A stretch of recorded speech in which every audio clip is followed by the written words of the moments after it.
Muito bem, pessoal, a gente retoma hoje as nossas abordagens acerca das regras trabalhistas nesse momento de calamidade pública pelo qual o nosso país passa. Essa medida provisória, a 936, ela foi editada no dia de ontem pelo governo federal e ela traz uma série de regramentos acerca das relações de trabalho durante o período de calamidade pública ocasionada pelo coronavírus.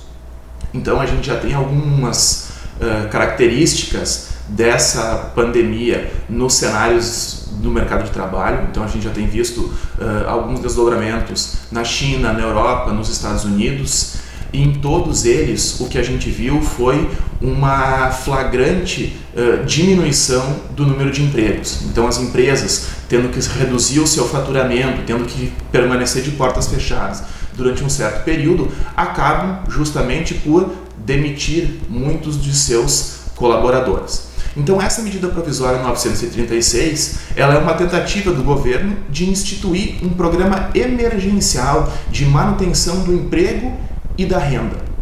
Então, por meio dessa medida provisória, o governo ele busca tentar frear um pouco a diminuição do número de empregos e os impactos negativos que isso acarreta para todas as famílias. Então, como já falei em uma abordagem anterior, o nosso objetivo aqui não é fazer críticas, fazer elogios, enfim, nos posicionarmos sobre se essa medida é ou não é adequada nesse momento. O que a gente vai buscar fazer é informar tanto trabalhadores quanto empregadores sobre o que está acontecendo, quais são os regramentos que o governo tem colocado e como isso vai impactar na vida de cada um, seja trabalhador, seja empregador, enfim. Então, a primeira coisa que a gente tem que observar é que essa medida provisória, ela cria esse programa emergencial para enfrentar este momento de calamidade pública ocasionado pelo coronavírus. Então, a gente já está observando muitas famílias em casa, muitos trabalhadores em casa, muitas empresas fechadas, o comércio em boa parte do Brasil também tendo que fechar suas portas por conta dessa doença tão difícil e que nos tem colocado numa situação bastante excepcional. Então essa medida provisória ela é justamente para regrar alguns pontos bastante delicados do mercado de trabalho nesse momento da pandemia. Então, a medida provisória no seu artigo 2º, ela institui o Programa Emergencial de Manutenção do Emprego e da Renda, com aplicação em que período?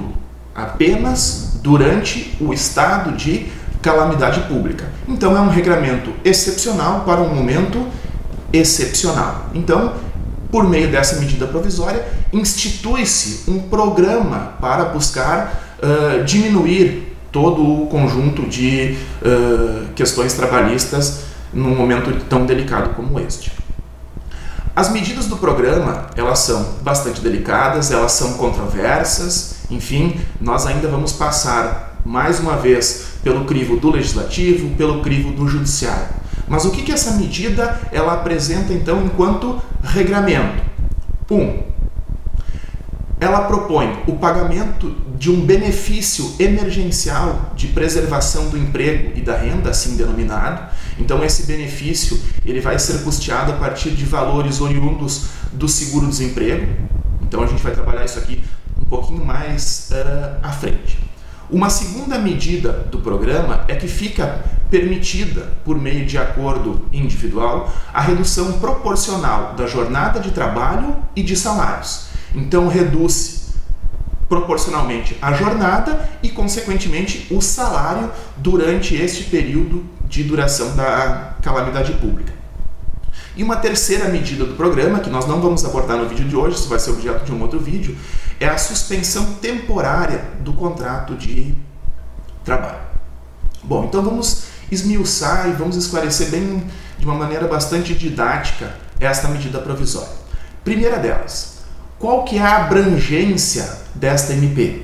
Então a medida provisória, ela abrange trabalhadores e empregados regidos pela CLT, ou seja, a medida provisória ela não atinge o setor público, ou seja, não atinge a União, estados, Distrito Federal, municípios órgãos da administração pública direta e indireta, empresas públicas, sociedades de economia mista, inclusive suas subsidiárias, e os organismos internacionais. Então, isso são medidas adotadas pelo governo no que toca às relações de trabalho regidas pela consolidação das leis de trabalho e não os estatutos de servidores públicos.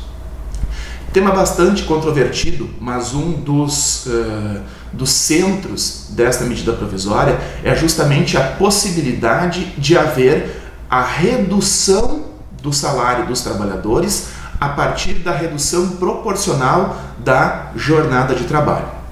Então, vou me permitir aqui ler o artigo 7º com vocês para que a gente possa compreender ele de forma bastante didática.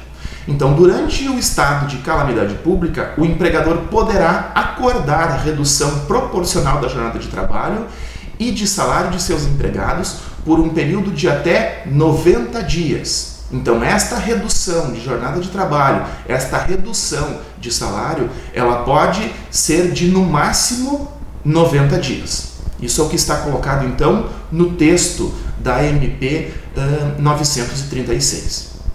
Agora, para haver essa redução da jornada de trabalho, para haver a redução, consequentemente, do salário, alguns requisitos precisam estar presentes. E esses que a gente vai abordar, então, a partir de agora. O primeiro desses requisitos é que deve ser preservado o valor do salário hora de trabalho. Então, não pode haver redução no valor do salário hora, deve ser preservado este valor. Um segundo ponto é que esta redução de jornada e de salário de forma proporcional, ela deve ser pactuada por meio de acordo individual escrito entre empregador e empregado, que deverá ser, então, a empresa deverá enviar ao trabalhador com uma antecedência, então, de no mínimo 2 dias corridos. Então, para que haja esta redução de jornada e de salário, deve ser entabulado, então, um documento escrito. Ou seja, este tipo de pacto trabalhista não aceita a forma verbal. E o inciso terceiro, então, redução e jornada de trabalho pode se dar exclusivamente em percentuais que a própria medida provisória fixou, que são os percentuais de 25%, 50% e 70%. Aqui fica uma ressalva, porque mesmo antes dessa medida provisória, o que a gente tem observado a nível de Brasil é que inúmeros setores já vinham acordando redução de jornada e de salário. Exemplo de companhias aéreas que têm feito isso com os seus funcionários, haja vista que essas empresas, então, elas estão completamente paradas por conta dos efeitos nefastos do coronavírus. Então, esses são os requisitos exigidos para que seja possível reduzir jornada e salário durante o período de calamidade pública. Como eu falei anteriormente, os percentuais eles são então de 25%, 50% ou 70%. Aqui a MP fala que esses percentuais não podem ser alterados, são exclusivamente dentro desses percentuais. A gente tem observado, apesar do curto período de vida da medida provisória, é que já se fala em bastidores que talvez o Congresso altere um pouquinho esta medida provisória, permitindo que esta redução se dê em percentuais um pouco distintos. Quem sabe 30%, 35%, 40%, ou seja, não seja exclusivamente nesses percentuais que estão descritos no texto da medida provisória. Com relação à redução de 25%, essa poderá ser ajustada com todos os empregados, sem distinção, sempre levando em consideração que, por conta de previsão constitucional, nenhum trabalhador pode receber menos do que um salário mínimo. Então, esta redução ela não pode ser inferior a um salário mínimo. Então, 25% pode ser acordada com todos os empregados. Nas outras duas faixas, então 50% e 70%, a redução poderá ser acordada com empregados com salário igual ou inferior a R$ 3.135, o que corresponde a 3 salários mínimos, ou com aqueles trabalhadores chamados hipersuficientes, ou seja, trabalhadores com diploma de curso superior e que tenham salários superior a 2 tetos da Previdência, o que hoje corresponde então a 12.202,12. Então, estes são os percentuais admitidos pela medida provisória e essas são as faixas salariais que estarão dentro das possibilidades de pactuação trabalhista, de redução de jornada e de salário. No que toca ao restabelecimento desse benefício, com relação aos demais empregados que não se enquadrem naqueles elencados anteriormente no slide anterior, esta pactuação somente poderá ser feita por meio de convenção ou acordo coletivo de trabalho. Como a gente falou anteriormente, esta redução de jornada e de salário, ela pode ser feita durante o período de calamidade pública e por um período não superior a 90 dias. Passado esse período, passado a calamidade pública, será então restabelecida a jornada e os ganhos do trabalhador. Então, a própria medida provisória, ela vai dizer que a jornada de trabalho e o salário pago anteriormente será restabelecido no prazo de 2 dias corridos. Agora, esses 2 dias vão ser contados a partir de que momento? E a própria medida provisória, ela já expressa a partir de que momento é que eu vou contar estes 2 dias. Então, no inciso 1, 2 dias contados da cessação do estado de calamidade pública.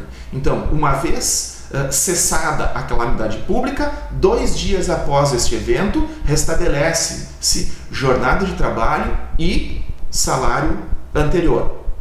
2. Da data estabelecida no acordo individual como termo de encerramento do período e redução pactuada. Então, a medida provisória ela permite até 90 dias, mas ela não impõe que seja de 90 dias. Algumas empresas, junto com seus empregados, podem optar por 30 dias, 60 dias, 45 dias, enfim. Então, se for acordado um período inferior ao da calamidade pública, a gente vai contar a partir deste acordo. E 3, por final, 2 dias contados da data de comunicação do empregador que informe ao empregado sua decisão de antecipar o fim do período de redução pactuado. Então fica aqui uma ressalva aos empregadores. Eles têm então esta possibilidade de pôr fim a esta redução de jornada de salário antes do período pactuado. Agora, como é que ficam os ganhos de quem teve a sua jornada reduzida e o seu salário também reduzido? Aqui é que entra o Estado, aqui é que entra o governo federal, então, que como a gente falou anteriormente, vai pagar um benefício durante este período. Então, o empregado que tiver ajustada a redução do salário receberá benefício emergencial, é assim que é chamado este benefício, pago por meio de recursos oriundos do seguro-desemprego. Agora, que valores são esses? Como é que isto vai funcionar? Então, vocês sabem que a gente tem faixas de seguro-desemprego. Então, quem teve a sua jornada de trabalho e o seu salário reduzido em 25%, vai receber uma complementação do governo de 25% daquilo que teria direito a título de seguro-desemprego. Então, se uma pessoa tiver direito, por exemplo, a R$ 1.800 de seguro-desemprego e ela teve uma redução salarial e de jornada de 25%, ela vai fazer jus a título de benefício emergencial a 25% do valor do seu seguro-desemprego. Então, não vai receber o valor integral do seguro-desemprego. Eu estava me informando agora pela manhã a respeito disso aqui e alguns analistas consideram um pouco tímida esta contrapartida do governo, haja vista que alguns entendem que poderia ser repassado agora aos trabalhadores que tiverem esta redução de jornada e de salário, o valor do seguro-desemprego integral a que teriam direito, como uma forma de complementação. Mas, como eu disse, esta é a medida provisória que foi editada pelo governo federal, ainda vai passar pelo Congresso Nacional, então esses valores aqui podem sofrer alguns reajustes, pode sofrer algumas alterações, e a gente tem que ficar atento nos próximos dias para ver como que as instituições vão ver esta medida provisória e como isso efetivamente vai se concretizar no âmbito prático. Então, espero aqui ter contribuído mais uma vez com essas questões tão delicadas, nesse momento também tão delicado de calamidade pública, e eu gostaria de deixar com vocês aqui os meus contatos nas redes sociais. Se alguém tiver alguma dúvida, quiser entrar em contato, o meu e-mail é artejuridica1@gmail.com, nós temos o Instagram, @arte.jur, nosso Twitter, @artejurídica, o nosso canal no YouTube, Arte Jurídica, e também temos a nossa página no Facebook que vocês podem seguir e estar acompanhando as próximas notícias, as próximas análises acerca desse momento tão delicado pelo qual passamos. Um abraço e até a próxima.